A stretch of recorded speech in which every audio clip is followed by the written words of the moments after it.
बेटा हमने ये देख लिया कि कैसे जो डच बोलने वाले थे, जर्मन बोलने वाले थे, इनके बीच डिफरेंसेस हो गए थे स्टेट और कैपिटल में। अभी डिफरेंसेस कैसे हैं? सिर्फ लैंग्वेज के डिफरेंस जानते हो आप लोग कि लैंग्वेज के बीच के लेवल पे डिफरेंसेस हैं, अलग अलग तरह की भाषाएं ये बोलते हैं, लेकिन इनके बीच एक्चुअल टेंशन भी हो गए। किनके बीच? अब यहाँ पे हम बात करेंगे डच स्पीकिंग पीपल और भाई साहब कौन लोग? जो कि फ्रेंच स्पीकिंग पीपल थे। ठीक है, फ्रेंच स्पीकिंग पीपल। ये मत सोचना कि सर ने यहाँ जी लिख दिया है, जर्मन आपको पता करना है ना। ये स्पीकिंग, जो डच स्पीकिंग पीपल और फ्रेंच स्पीकिंग पीपल थे, इनके बीच क्या हो गया? तो भैया टी हो गया, यानी कि टेंशन्स हो गए इनके बीच में। तो डच स्पीकिंग पीपल और फ्रेंच स्पीकिंग पीपल के बीच में टेंशन हो गए। टेंशन कहाँ होगा? ये टेंशन होने के पीछे रीज़न क्या था कि भाई साहब डच स्पीकिंग पीपल जो थे ये मेजॉरिटी में थे कंट्री में, जबकि कैपिटल में ये लोग माइनॉरिटी में थे।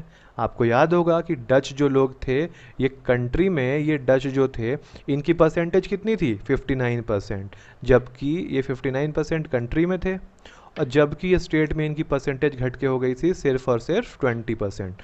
तो ये जो डच वाले थे ये स्टेट में कम थे और कंट्री में ज़्यादा थे, इसलिए इनके बीच में डिफरेंसेस हो गए। तो ये तो छोटी सी चीज़ थी, आपने जानी। अब बेटा हम बात करते हैं 1970 से लेके 1993 के बीच के एरिया की। एरिया नहीं कहना चाहिए मुझे, 1970 से लेके 1993 के बीच के ड्यूरेशन की बात करते हैं।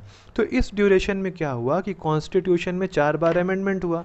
तो ये कॉन्स्टिट्यूशन आपकी यहाँ पे ये जो ईयर है ये आपकी हेडिंग है यहाँ पे, जो नोट्स बना रहे हैं खास करके उनके लिए, कि 1970 से लेके 1993 के बीच में अपने बेल्जियम में क्या हुआ। केस स्टडी चल रही है आपकी। तो जो पहली चीज़ हुई कि जो अपना हर स्टेट का क्या होता है, एक कॉन्स्टिट्यूशन होता है। यहाँ स्टेट मतलब राज्य मत समझ लेना, मैं देश की बात कर रहा हूँ।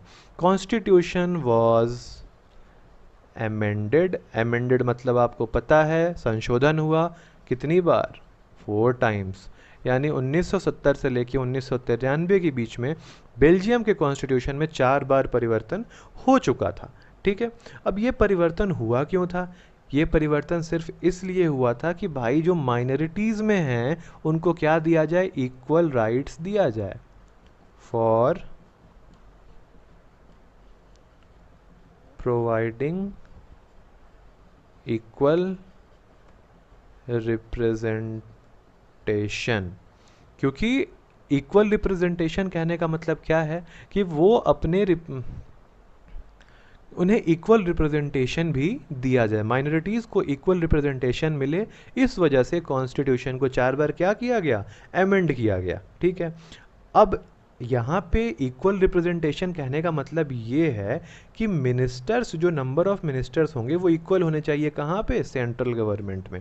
तो यहाँ पे जो रिप्रेजेंटेशन है उसका मतलब क्या था कि नंबर ऑफ मिनिस्टर्स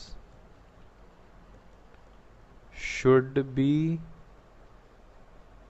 इक्वल। कहाँ पे भैया? In central government. यानी कि सेंट्रल गवर्नमेंट में जो नंबर ऑफ मिनिस्टर थे वो कैसे होने चाहिए थे? इक्वल होने चाहिए थे। यानी जितने आपके स्टेट में हैं उतने आपके सेंट्रल में होने चाहिए थे। ये सारा टेंशन कहाँ पे था? ये सारा टेंशन आपके बेल्जियम में हो रहा था। तो ये टेंशन पूरी तरह से चल रहा है 1970 से लेके 1993 के बीच में टेंशन चल रहा है। कॉन्स्टिट्यूशन अमेंड हुआ है, यानी कि ये सेंट्रल लेवल की बात चल रही है। तो कुछ टेंशन स्टेट पे भी तो होता होगा। तो स्टेट लेवल पे क्या टेंशन था? तो बेटा आगे बढ़ते हैं, ड्यूरेशन यही रहने देंगे। आपको मालूम है इस वक्त क्या हुआ है? अमेंडमेंट हुआ है, तो मैं इसको यहीं छोड़ दे रहा हूँ। अब क्या है कि 1970 से 1993 के बीच सेंट्रल में क्या हालत है आपको पता है, बट अगला पॉइंट होगा कि tensions were lesser in Brussels. Brussels क्या था? बेल्जियम का कैपिटल था, और बेल्जियम के कंपैरिजन में बेल्जियम के कैपिटल में टेंशन क्या थे? कम थे। क्योंकि भाई साहब ब्रुसेल्स में, ये ब्रुसेल्स नाम की जो जगह है, इस ब्रुसेल्स की गवर्नमेंट ही अलग थी, है ना। जो सरकार होती है, ये ब्रुसेल की सरकार कैसी थी, अलग थी, ठीक है, ये ब्रुसेल्स की गवर्नमेंट अलग थी।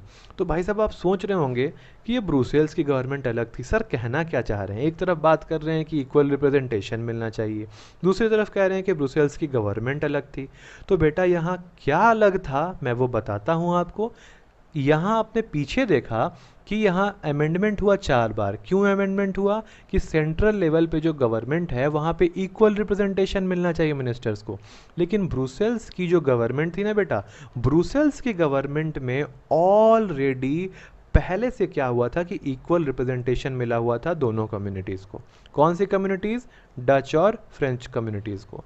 तो ब्रुसेल्स के बारे में आप ये जानोगे कि इक्वल रिप्रेजेंट, पूरा नहीं आएगा यहाँ पे, समझ लेना। इक्वल रिप्रेजेंटेशन किनका भाई, एक सेपरेट गवर्नमेंट है, उसमें इक्वल रिप्रेजेंटेशन है किसका, दोनों कम्युनिटीज़ का, ऑफ बोथ, ये भी पूरा नहीं आएगा, कम्युनिटीज़ इन दी स्टेट गवर्नमेंट। तो स्टेट गवर्नमेंट में क्या था, दोनों ही डच और फ्रेंच का क्या था, बोथ कम्युनिटीज़ का मतलब क्या है यहाँ पे, डच और फ्रेंच कम्युनिटी। तो डच का जितना रिप्रेजेंटेशन था उतना ही रिप्रेजेंटेशन किसका था, फ्रेंच का था। इसीलिए ब्रुसेल्स में क्या है, टेंशन कम था, क्योंकि रिप्रेजेंटेशन इक्वल है। अब क्लास में लड़का और लड़की ये 2 लोग बैठते हैं, तो लड़कों का बेंच एक तरफ बैठता है और लड़कियां एक साइड बैठती हैं, ठीक है। मान लो इधर मैंने रोज़ बना दी, यहाँ बॉयज़ बैठते हैं, इधर गर्ल्स बैठती हैं। तो ये शुरुआत के जो 5 बेंच है इस पे गर्ल्स बैठी हैं इधर से, और यहाँ बस 3 बेंच पे बॉयज़ बैठ रहे हैं। तो क्या इक्वल रिप्रेजेंटेशन है, नहीं है। लड़के कम है क्लास में, तो भाई अब जो क्लास में नंबर में ज़्यादा है मनमानी उनकी चलेगी ना, यानी गर्ल्स की मनमानी चल रही है। तो इस वजह से जो टीचर आएगा वो बोलेगा कि यार ठीक है, हम लोग थोड़ा यहाँ चेंज करेंगे, दूसरे सेक्शन से लड़कों को लाके इसमें रखेंगे ताकि इक्वल रिप्रेजेंटेशन आ जाएगा। ज़्यादा खुश मत हो जाना, ऐसा एक्चुअल में नहीं होने वाला है, ये बस एक स्टोरी समझा रहा हूँ आपको। अब लेकिन दूसरी क्लास है, आपका दूसरा सेक्शन, वहाँ पे जितने नंबर ऑफ गर्ल्स हैं उतने ही नंबर ऑफ बॉयज़ भी हैं। तो यहाँ पे किसी तरह का कोई टेंशन नहीं है, कोई किसी को डोमिनेट नहीं कर रहा है। तो बेटा ये जो सेक्शन वाई है, आपका सेक्शन मान लो सेक्शन एक्स था, और ये जो सेक्शन वाई है, तो सेक्शन एक्स है बेल्जियम की सेंट्रल गवर्नमेंट जहाँ पे ये अमेंडमेंट हो चुका है, और सेक्शन वाई है ब्रुसेल्स की गवर्नमेंट जहाँ पे ऑलरेडी इक्वल रिप्रेजेंटेशन मिला हुआ है। तो टेंशन यहाँ तो कम होनी ही है। तो ठीक है, इनकी टेंशन कम हो गई। अब थोड़ी टेंशन हम भी अपनी कम करते हैं और इस लेक्चर को यहीं पे करते हैं ख़त्म। कल फिर आपसे मुलाकात होगी, और बेटा कल हम जानेंगे कि व्हाट इज़ कम्युनिटी गवर्नमेंट। आपने सुना होगा आज तक कि local government, federal government, state government, central government.